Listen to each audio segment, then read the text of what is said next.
गंदा खान पान, गंदा चिंतन, और इतना नकारात्मक चिंतन हो गया कि वो भयभीत बने। डिप्रेशन वाला आदमी हर समय भयभीत रहता है, वो कल्पना कर करके परेशान रहता है। इसलिए हमें लगता है कि हम ओवर थिंकिंग से बचने के लिए, डिप्रेशन से बचने के लिए, अशांति, भय, दुख से बचने के लिए भगवान का आश्रय लें और भगवान का नाम जप खूब करें, भगवान की कथाएं सुने और भगवान की सेवा करें। घर में ठाकुर जी जरूर विराजमान होना चाहिए। सबको अपने घर में ठाकुर जी विराजमान करने चाहिए, भगवान विराजमान करने, थोड़ी देर उनकी पूजा करनी चाहिए, थोड़ी देर उनको सामने कीर्तन करना चाहिए, उनकी दंडवत करनी चाहिए। एक बार भगवान कृष्ण को प्रणाम करने से 10 अश्वमेध यज्ञ का फल प्राप्त होता है। 10 अश्वमेध यज्ञ का फल प्राप्त होने वाले को पुनर्जन्म होगा, क्योंकि पुण्य नष्ट होंगे, लेकिन कृष्ण प्रणामी न पुनर्भवाय। जो भगवान कृष्ण को प्रणाम करता है, महाभारत में लिखा हुआ है, एकोपि कृष्ण कृता प्रणामो दशाश्वमेधा व्रतेन तुल्या, दशाश्वमेधि पुनरेपि जन्मो कृष्ण प्रणामी न पुनर्भवाय। 10 अश्वमेध यज्ञ का फल प्राप्त होता है साष्टांग दंडवत करने से भगवान को। 10 अश्वमेध यज्ञ वाला स्वर्ग में पुण्य भोग कर पुनः जन्म लेगा, लेकिन भगवान को प्रणाम करने वाला पुनर्जन्म नहीं लेगा। तो अपने घर में ठाकुर जी विराजमान करे, उनको भोग लगावे, उनकी आरती करे, कीर्तन करे, उनके सामने नाचे, उनके सामने दंडवत करे, हाथ जोड़कर प्रार्थना करे, अभी मंगल हो जाए, अभी आनंद हो जाए। तो घर में तो टीवी लगाए हैं, पर इधर उधर की बातें देखते हैं, मन को प्रभु में लगाना नहीं, तो फिर अशांति नहीं तो और क्या।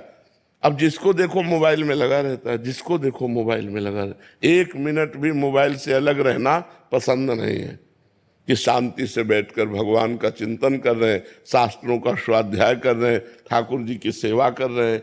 मोबाइल में इतनी प्रीति हो गई कि अगर ठाकुर जी की सेवा होगी तो बगल में रखा रहेगा वो, और वो कुन्न कुन्न करता ही रहता है तो मन एकाग्र नहीं हो पाता, ना ठाकुर सेवा में, ना भजन में। तो देखो किसका मैसेज आया, देखो किसका। तो इसलिए नाम जप करो, भगवान की सेवा करो।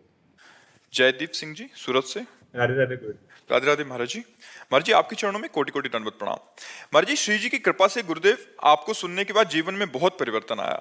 महाराज जी, मेरा सवाल है कि शास्त्रों में लिखा है कि कलयुग में मानसिक पाप का फल नहीं मिलता या पाप नहीं माना जाता, तो ये दुष्ट मन मानसिक पाप करवाता है महाराज जी, और बोलता है कि ये पाप कर्म तो है नहीं है। मैंने आपके सत्संग लेकिन उससे मन गंदा तो होता है ना। जब हम गलत चिंतन करते हैं तो उसका दंड तो हमें नहीं मिलेगा, लेकिन हमारा मन गलत संस्कार से युक्त हो रहा है, गंदा हो रहा है, मलिन हो रहा है। फिर उसके द्वारा जो संकल्प बनेगा उस क्रिया को तुम रोक नहीं पाओगे। जब हम गलत चिंतन करते हैं तो हमारे अंदर उसके भोगने की इच्छा प्रकट होती है। ध्यायते विषयास पुंसास संगास ते सूप जायते संगात संजायते कामा। फिर काम का प्रादुर्भाव होता है और फिर हम नष्ट हो जाते हैं। तो हमें पहली ही प्रक्रिया में जब हमारा गलत चिंतन मन कर रहा है, उसी समय में राधा राधा राधा राधा और गलत चिंतन हमें रोकना है। हमें गलत चिंतन का दंड तो नहीं मिलेगा, लेकिन हमारा संस्कार गलत हो जाएगा, हमारा मन गंदा हो जाएगा। मन गंदा हो गया तो तन गंदा होने में देर नहीं लगेगी, और तन गंदा और मन गंदा तो फिर दुर्गति पक्की। इसलिए हमें राधा राधा, जिस समय हमारा मन गलत संकल्प करता हो, गलत चिंतन करता हो, उस समय यदि हम नाम चला रहे हैं तो हमारा मन पवित्र हो जाएगा। वो गंदी बातें जो चिंतन में बराबर चल भी रही हो, हम राधा राधा बोल रहे हैं तो बराबर गंदी बात भी चल रही, तो सब डिलीट होती जाएगी, वो सब नष्ट हो जाएगी। वो हमारे मन को गंदा नहीं कर पाएगी। नहीं तो जब हम गंदा चिंतन करेंगे तो गंदी क्रियाएं होंगी। गंदा चिंतन और गंदी क्रियाएं ये हमारी दुर्गति कर देगी। मानसिक पाप तो नहीं होते, लेकिन जो मन में हमारे आता है उसे रोकने की सामर्थ्य भी तो नहीं है, तो वही क्रियाएं होने लगेंगी। इसलिए बहुत सावधान रहिए। जब गंदा चिंतन चले तो नाम जप कीजिएगा।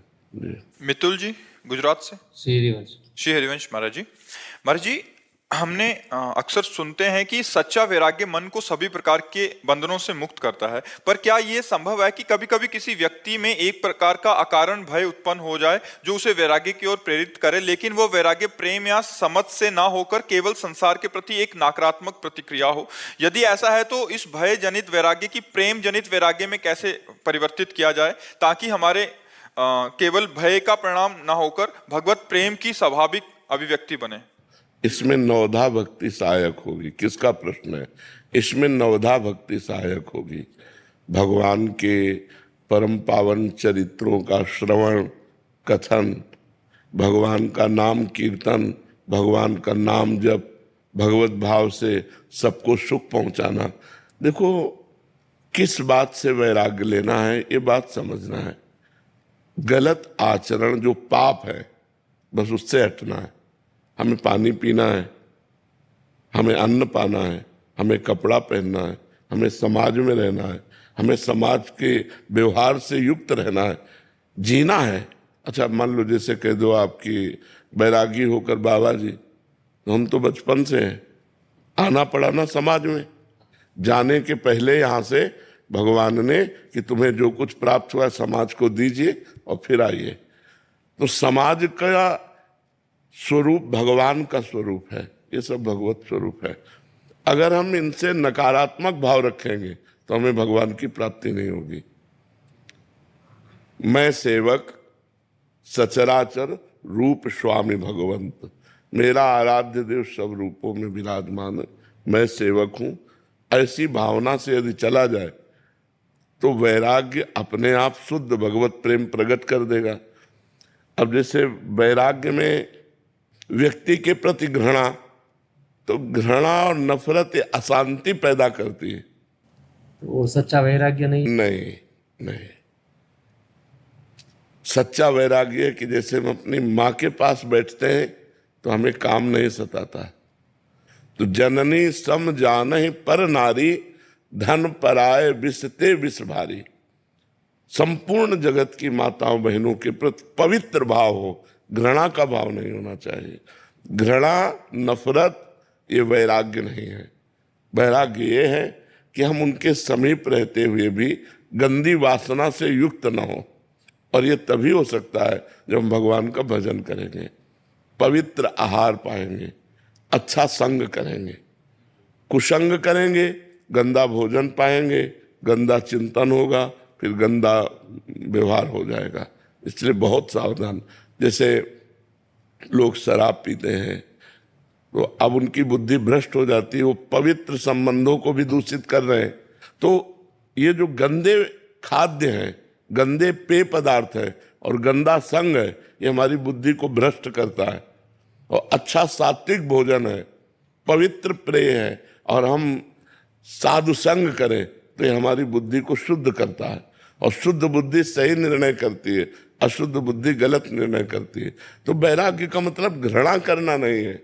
हम तो समझे थे त्याग का मतलब होता है कि सबसे नफरत करके एक अकेले अपने शरीर से प्यार करो, दूसरे शरीर से नफरत करो, तो वही भावना बन। नहीं नहीं, बिल्कुल नहीं।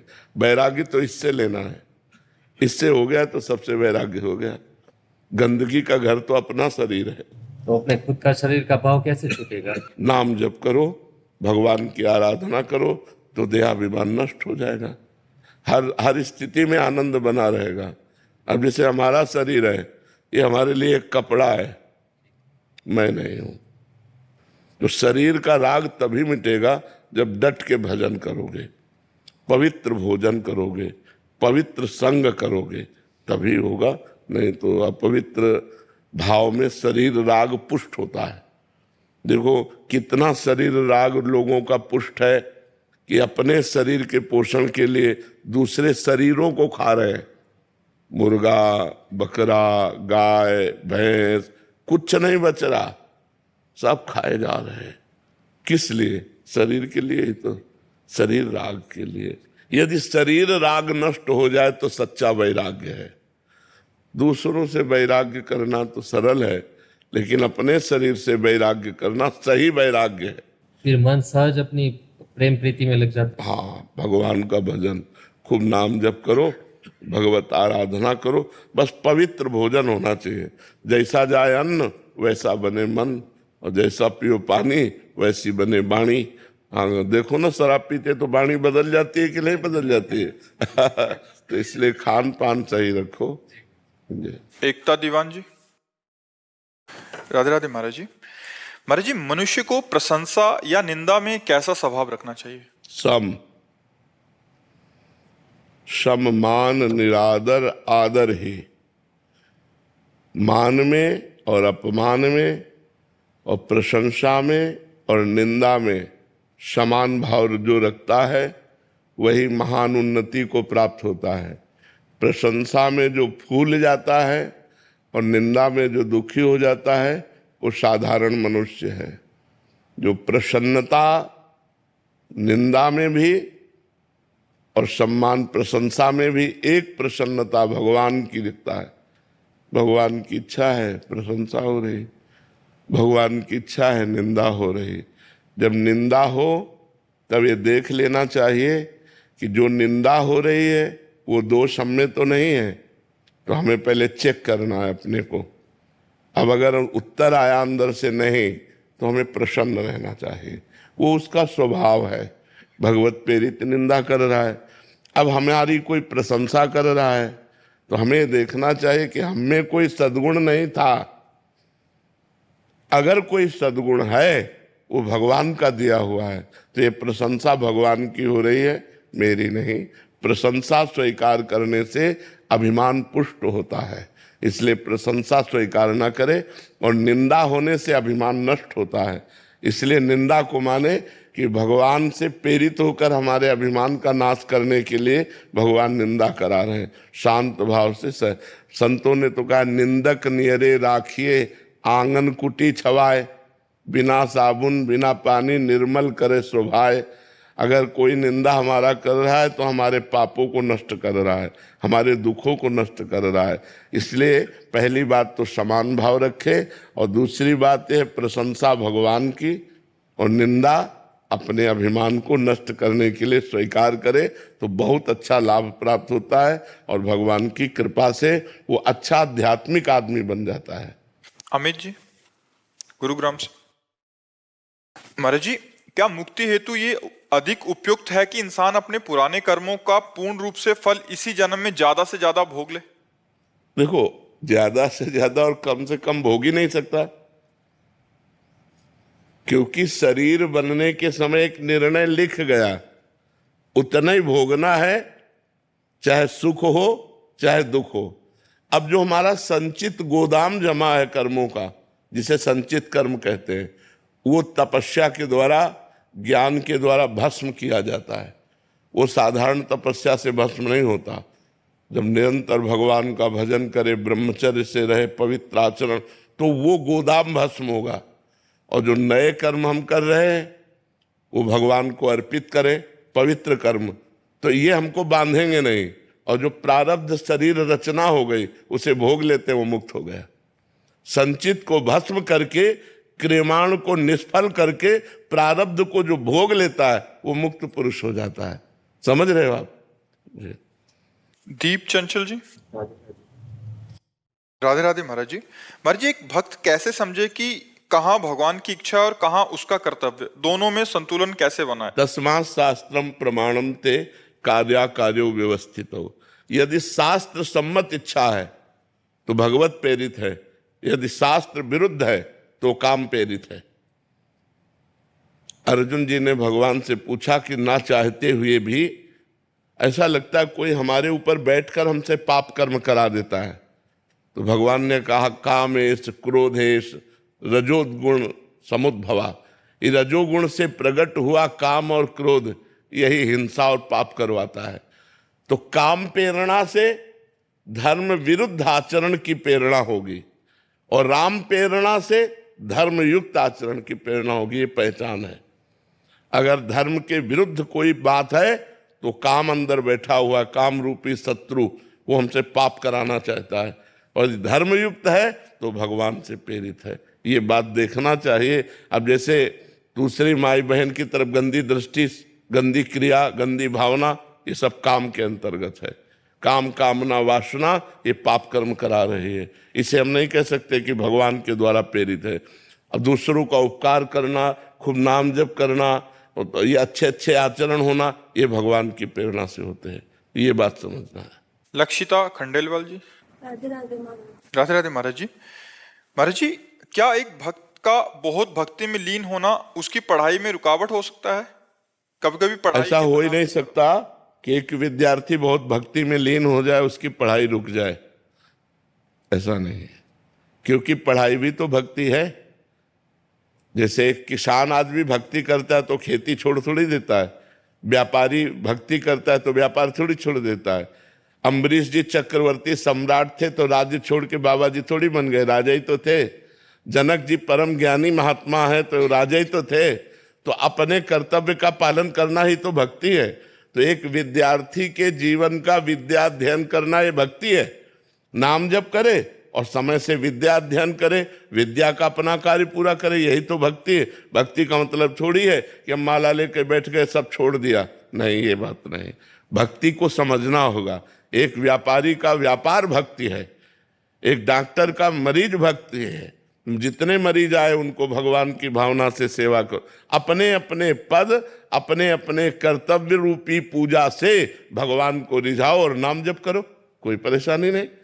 ऐसा तो नहीं है कि भक्ति में लीन होकर कर्तव्य कर्म छूट जाते हों। अगर वो छूट जाते तो हम तो बचपन से लगे हैं, जो प्रश्न करते हो उसका उत्तर दे रहे हैं यार, तुम्हारे बीच में बैठे हैं, तो क्या भक्ति में लीन नहीं हुए? क्या पूरा जीवन उसी में चला गया? तो ये बात समझना, किसी को ऐसा लगता हो कि भक्ति करने से सब कुछ छूट जाता है, वो गलत छूट जाता है, सही सब होता रहता है। नहीं तो देखो, अम्बरीश जी महान भागवत चक्रवर्ती सम्राट थे, जनक जी परम ज्ञानी राजा थे। तो ऐसा नहीं है, अपने अपने कर्तव्य कर्म को तो एक विद्यार्थी को चाहिए कि भगवान की भक्ति मानकर विद्या अध्ययन करे और नाम जप करे, गंदे आचरणों से बचे। भक्ति का मतलब गंदे आचरणों का त्याग करना। जिसे तुम समझते हो ये पाप है, वो आचरण मत करो। अगर वो आचरण करोगे तो फिर भक्ति नहीं रहेगी। महाराज जी, काफी जने कभी कभी ऐसे आते हैं कि वो सब मतलब घर के सारे काम छोड़ दिए और केवल भक्ति में लग गए। महाराज जी, ऐसा वो कह रहे कि हमारे बच्चे ऐसा कर रहे हैं, तो महाराज जी ये गलत है, ये गलत है। कभी हमने उपदेश ऐसा नहीं दिया, कहीं भगवान ने उपदेश ऐसा नहीं दिया। अर्जुन जी कह रहे हैं मैं युद्ध नहीं करूंगा, भजन करूंगा जाके सन्यासी बन के, तो भगवान मना कर रहे, कह रहे युद्ध करो। अपने कर्म को करने का आदेश दिया गया। वैसा थोड़ी कि आप कर्म छोड़ करके माला लेके बैठ जाना, ये प्रमाद है, ये गलत है। जिसका जो कर्तव्य है वो कर्तव्य कर्म करते हुए भजन करो। किसान हो, एक फावड़ा मारो, राम बोलो, राधा बोलो, शिव बोलो, हरि बोलो, राम राम राधा राधा, देखो अब तुम्हारी भक्ति कितनी बढ़िया बनती है। व्यापारी है, ग्राहक आ गया, उसे भगवत भाव से उचित मूल्य बेच करके जो आपको उचित लाभ मिले उतना, और अच्छी वस्तु बेच करके और खाली समय में नाम जप करो, तुमसे बढ़िया भगत कौन हो सकता है? हर सबको समय है भजन करने का। अब कोई प्रमादवश बोले कि भाई हम तो 8 घंटे ड्यूटी कर, तो 8 घंटे ड्यूटी बराबर कोई नहीं करता। हम माना 1 घंटा आप कंप्यूटर चला, फिर इसके बाद नाम जप करो, बीच बीच में राधा राधा बोल लो, धर्मयुक्त कार्य करो, हो गई भक्ति। भक्ति का मतलब ये जो काम छोड़कर भक्ति करना चाहते हैं, ये काम चोर है, ये भक्त नहीं है। बड़े बड़े संतों को देखो, पूरे विश्व कल्याण के लिए क्या क्या करते रहते हैं। आप तो अपने परिवार का पोषण नहीं कर पा रहे हो, लाखों लोगों का पोषण कर रहे, तो भक्तों को देखो कितनी बड़ी सेवा मिली हुई है। तो ये अपने कर्तव्यों का त्याग करना भक्ति नहीं है, कर्तव्य कर्म को करते हुए भजन करना भक्ति है। अमर जी एकदम ऐसा कह रहे कि ऐसा वैराग्य चढ़ जाता है कि वो कुछ सब नाम में लग गए। हम तो बचपन से बैरागी हैं, फिर हमको तो मतलब कहीं गुफा में घुस जाना चाहिए था। ऐसा नहीं है। हाँ, मन उदास हो जाता है संसार के भोगों से, और धर्मयुक्त भजन करते रुचि नहीं रहती, संसार में रुचि नहीं रहती, पर कर्तव्य कर्म का पालन होता है।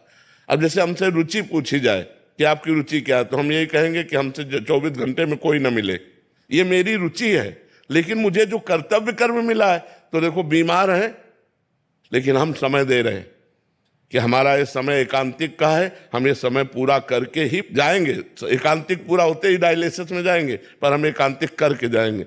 तो हम अपने कर्तव्य कर्म को छोड़ दें, ऐसा नहीं, अपने कर्तव्य कर्म में डटे हुए हैं।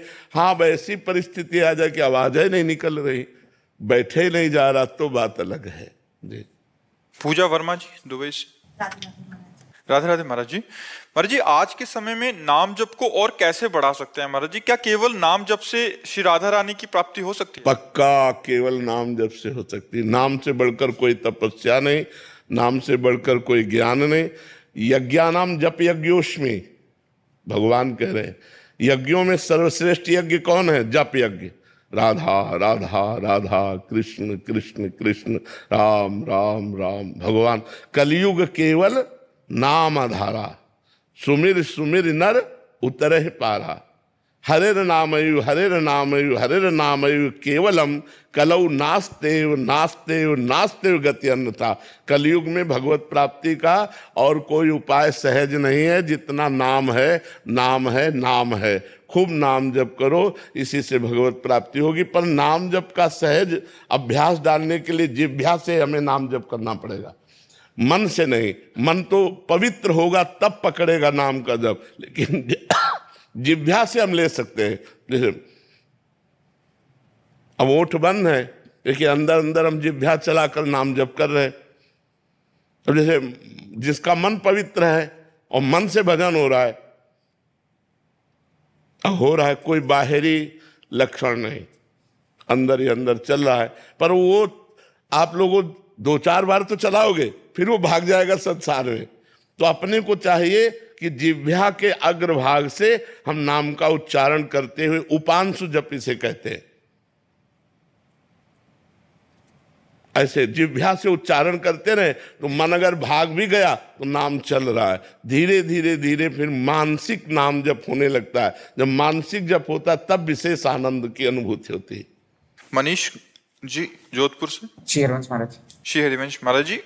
महाराज जी, मैं पूछना चाहता हूँ कि संपूर्ण ब्रह्मांड में ईश्वर एक ही है, हम अलग अलग रूपों में उनकी पूजा होती है। महाराज जी, हमारे मन में विचार आता है कि हम किस भगवान की पूजा करें। जैसे सावन में शिव भगवान की कर ली, नवरात्रे में दुर्गा जी की, जन्माष्टमी में कृष्ण जी की, जिससे हमारा महाराज जी मन भटकता रहता है कि मैं कहाँ जाऊं, मतलब इसका मार्ग आगे का सही मार्ग क्या होगा? प्रारंभिक आराधना तो सबकी ऐसी ही रहती है।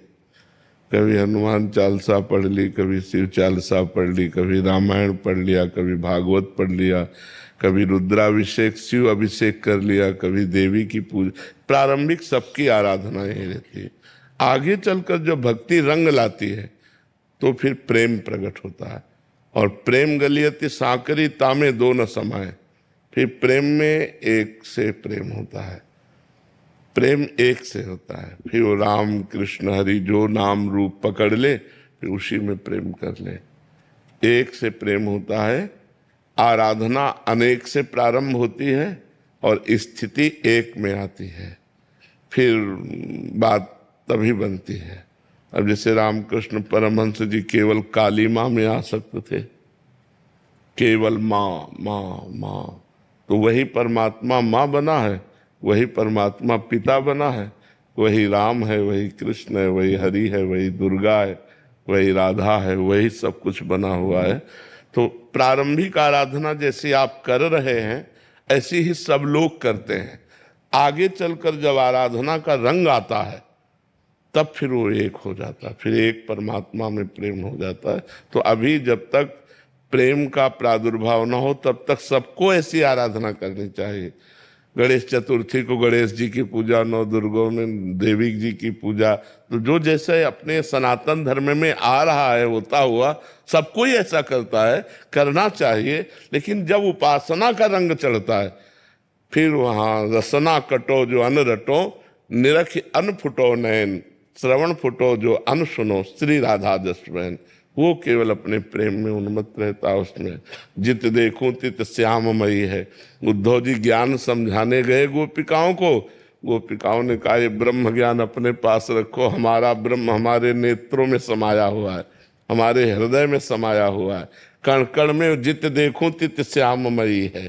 तो ये फिर प्रेम की बात आती है। समझ पा रहे हैं आप? नेहा जी यूएसए से। राधे राधे महाराज जी। राधे राधे महाराज जी। महाराज जी ये प्रश्न काफी सारे माँ बाप का है कि जैसे कोई माँ बाप महाराज जी विदेश चले गए, वहाँ विदेश में फिर उनके बच्चे वहाँ जन्म लिए, फिर बच्चे बड़े होते हैं तो एक समय जाके केवल बच्चों के लिए माँ बाप ही रह जाते हैं, क्योंकि यहाँ जो पैदा हो रहा है तो उसके चाचा ताऊ रिश्तेदारी होती है, वहाँ वो अकेले रह जाते हैं। तो कह रहे हैं कि ऐसे में आगे चल के उनके लिए अकेलापन एक बहुत बड़ी समस्या हो जाता है, और मतलब ऐसी मानसिक स्थिति में बच्चों का पालन पोषण कैसे करें जहां उनके लिए केवल माँ बाप ही हैं और कोई संबंधी रह माँ नहीं बाप जाता। चले गए तो फिर और कौन और संबंध? क्योंकि महाराज जी पीछे किसी से संबंध नहीं रहा और किसी से परिचय नहीं है, यहाँ तो जैसे गाँव। ऊपर वाले से सवाल। हमारे तो एक ही सब उत्तर है, भगवान। अगर भगवान से हमारा संबंध है तो विदेश में भी हमारे मित्र मिल जाएंगे, विदेश में भी परिवार से अधिक प्यार करने वाले मिल जाएंगे, और भगवान विदेश में भी हमको चंगा रखेंगे। अगर हम भगवान से संबंध रखें तो सब व्यवस्था कर देंगे। पक्का समझो, भगवान के लिए देश विदेश थोड़ी है। सकल भूमि गोपाल की, जितना ब्रह्मांड हो तो सब भगवान का ही है। तो अगर आप भगवान का भजन करेंगे, भगवान से प्यार करेंगे, तो आपको ऐसे पड़ोसी मिल जाएंगे जो आपके परिवार से ज्यादा आपको प्यार करेंगे। आपके ऐसे मित्र मिल जाएंगे जो आपको संतुष्ट कर देंगे। ये भाव नहीं रह पाएगा कि मैं अकेला हूँ विदेश में। भगवान मिला देंगे, ऐसे ऐसे ऐसे मिला देते हैं। तो हमें लगता है भगवान का ही आश्रय लिया जाए और भगवान से ही प्रेम किया जाए, वही सब विधान बना देंगे। नहीं तो गांव में घर में रहते हुए भी परिवार से दुश्मनी हो जाती है, नहीं हो जाती है? तो अब उस बात को कैसे, मान लो वो विदेश में तो अकेले हैं अपने देश से, लेकिन अपने घर के ही सगे भाई भाई में बैर हो जाता है, वो उसको देखना भी पसंद नहीं करता, तो उसका हित क्या करेगा? तो जहां भगवान नहीं, भगवान की भक्ति नहीं, भगवान का प्रेम नहीं, वहां शांति कहीं नहीं है। इसलिए भगवान से जुड़ो, भगवान से प्रेम करो, तो विदेश में भी ऐसे मिला देंगे जो परिवार से अधिक प्यार करने वाले होंगे। मोनिका जी, राधे राधे। महाराज जी दुबई में रहते हैं तो कह रहे हैं कि जैसे आपसे महाराज जी भारत देश का मैं सुना महाराज जी, तो फिर ऐसा लगता है कि ऐसे पावन भूमि को छोड़ के हम विदेश में रह रहे हैं, और फिर लगता है कि वहां से छोड़ के यहाँ आ जाएं, तो फिर एक दूसरा डर ये होता है कि यहाँ आके कहीं परिवार और माया में आसक्त हो गए तो जो थोड़ा बहुत भजन वहां हो रहा था वो भी ना हो। तो महाराज जी ऐसे में क्या करना चाहिए? भगवान के आश्रित हो जाना चाहिए। वो दुबई में रखे तो ठीक, भारत में रखे तो ठीक। आप चिंता नहीं मत करो इस बात की, जहां हो वहां कमाओ और भगवान का भजन करो, और भगवान के ऊपर छोड़ दो कि जहां रखोगे वहीं रहूंगी, जैसे आप रखोगे वैसे मैं रहूंगी। कोई समस्या ही नहीं है।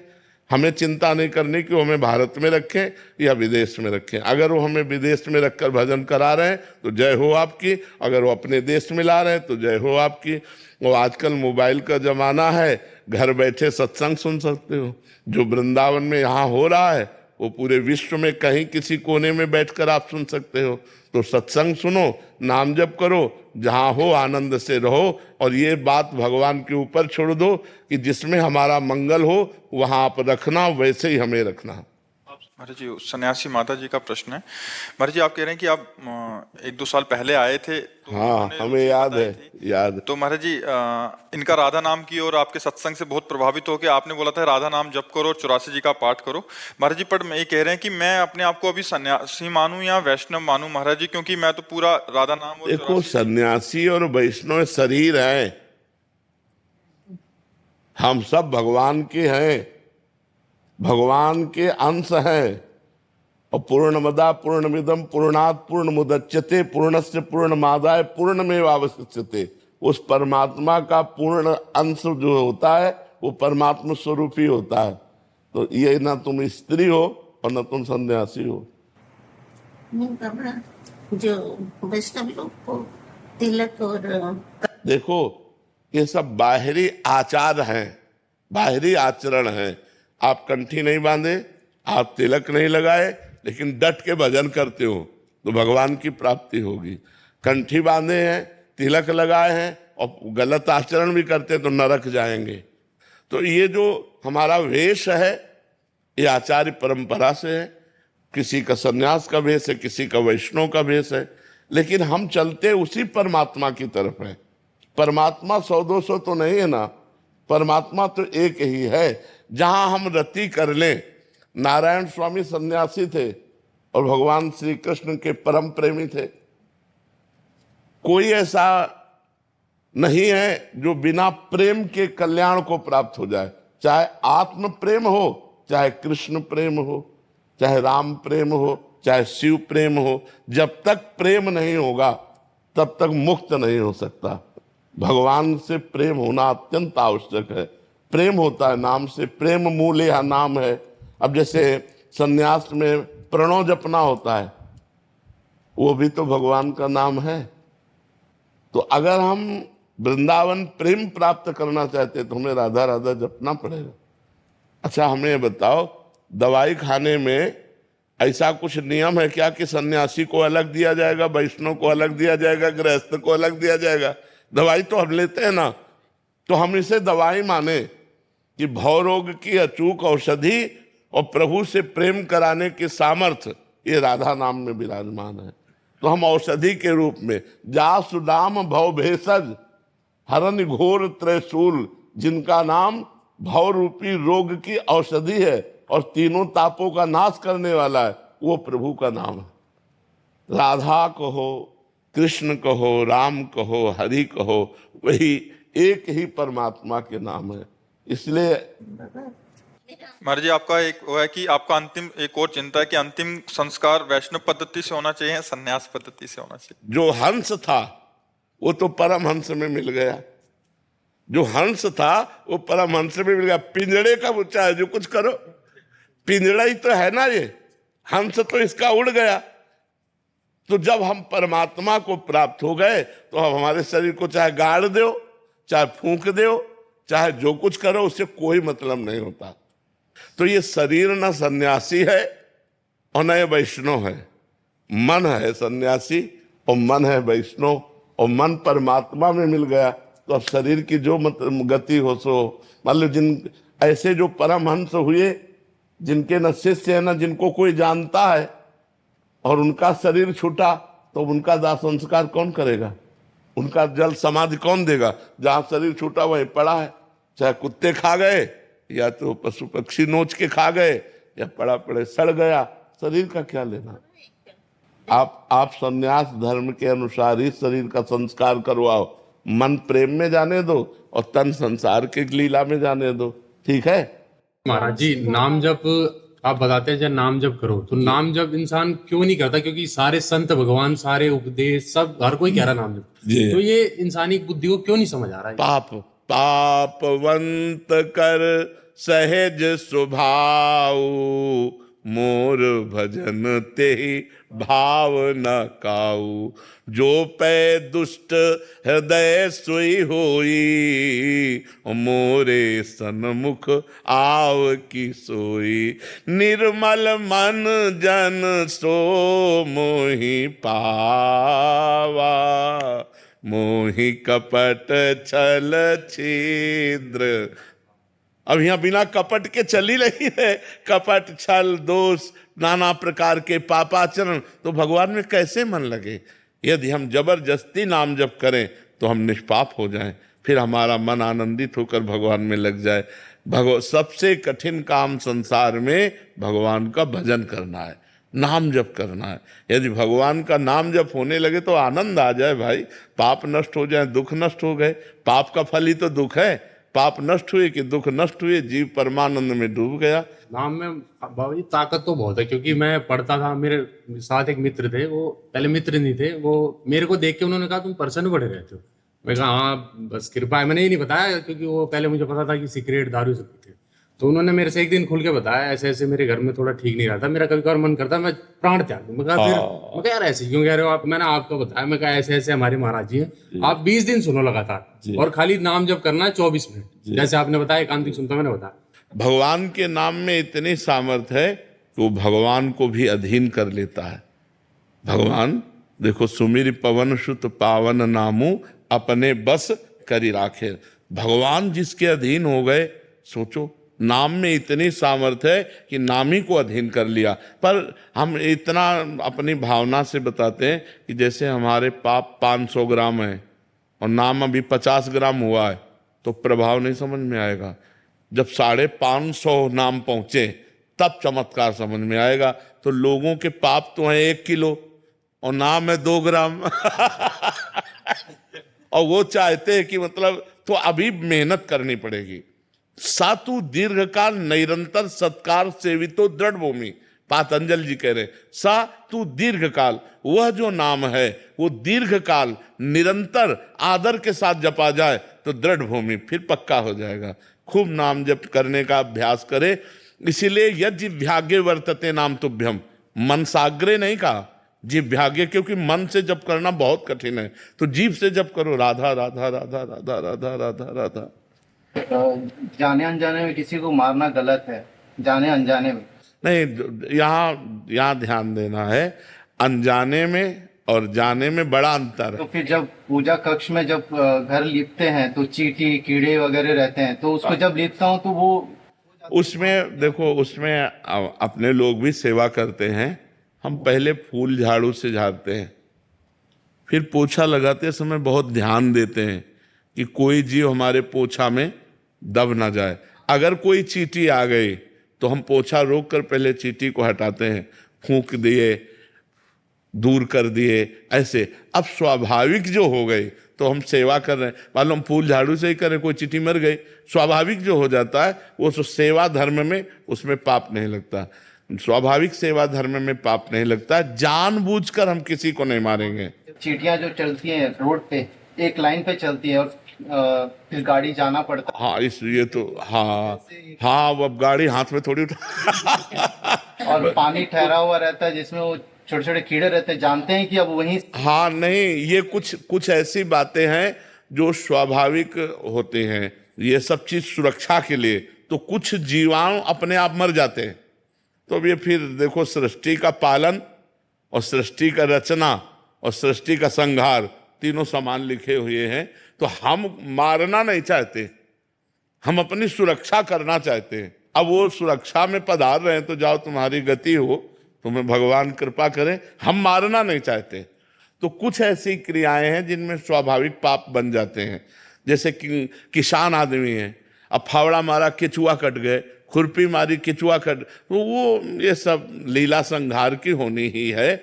अब कहाँ तक बचा के चले? सही पूछो तो ये जो श्वास प्रश्वास हो रही ना, इसमें भी जीवाणु है। ये जो श्वास प्रश्वास, इसमें कोई कण ऐसा नहीं जो जीव ना हो। जैसे मूली है, इसमें भी जीव है। नहीं, आप उखाड़ के रख दो, देखो मुरझा जाती कि नहीं मुरझा जाती, तो उसमें भी जीव है। गेहूं है, उसमें भी जीव है। गन्ना है, उसमें भी जीव है।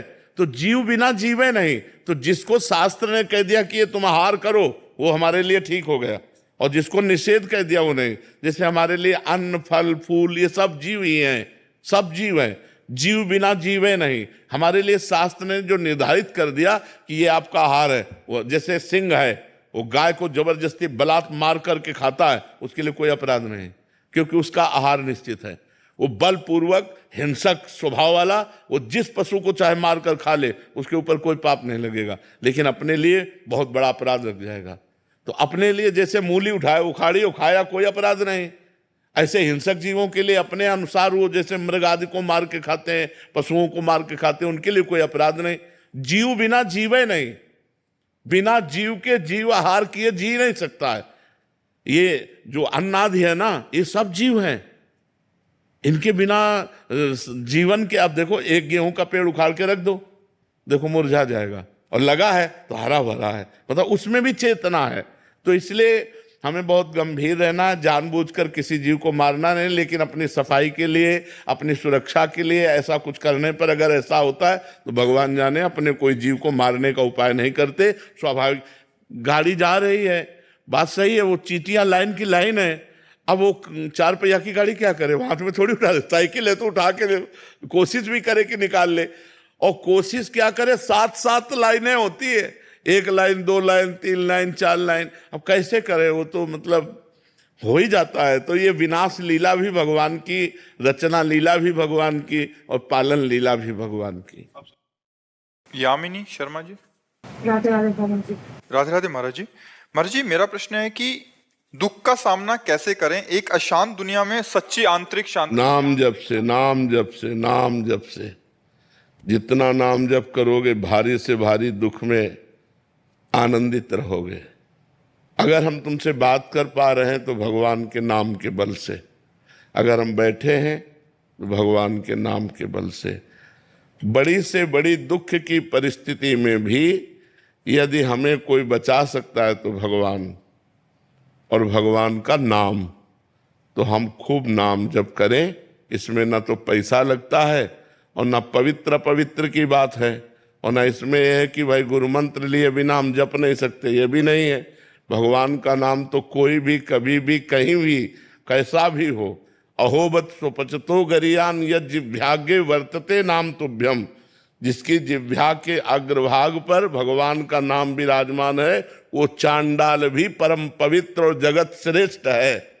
अहोबत स्वपचतो गरियान, गरियान माने सर्वश्रेष्ठ, वो सर्वश्रेष्ठ है चांडाल भी जिसकी जिह्वा पे भगवान का नाम विराजमान है। नाम में इतनी सामर्थ्य है कि हम हर दुख को गले लगाकर मुस्कुराते हुए जी सकते हैं। और देखो, मनुष्य जन्म संघर्षमय है, संघर्षों से घिरा हुआ है। कोई भी हो, सबके जीवन में संघर्ष है। आप देख लो, जब भगवान राम जी प्रकट हुए, भगवान है ना, सुबह राज्याभिषेक होना है और शाम के ही 14 वर्ष का वनवास हो जाता है। कितना बड़ा संघर्ष। नंगे पैर जहां महलों में चलते हैं तो फूलों जैसे कोमल गद्दे बिछाए जाते हैं, वही भगवान नंगे पैर वनवास 14 वर्ष तक, तापस वेश विशेष उदासी 14 बरस राम वनवासी। तो जब भगवान मृत्युलोक में जन्म लिए, अवतार लिए, तो संघर्ष में जीवन रहा, चाहे राम का हो चाहे कृष्ण का हो। देखो भगवान कृष्ण कहाँ प्रकट हो रहे हैं? कंस के जेल में, देवकी वसुदेव हथकड़ी बेड़ियों से जकड़े हुए, वहां कौन रहा है? परमात्मा आ रहा है, स्वयं पुत्र बनने परमात्मा आ रहा है। तो हमारा जीवन संघर्षमय है सबका। आज तुम सुखी हो तो कल दुख आएगा, आज तुम दुखी हो तो कल सुख आएगा। सब दिन होत न एक समान।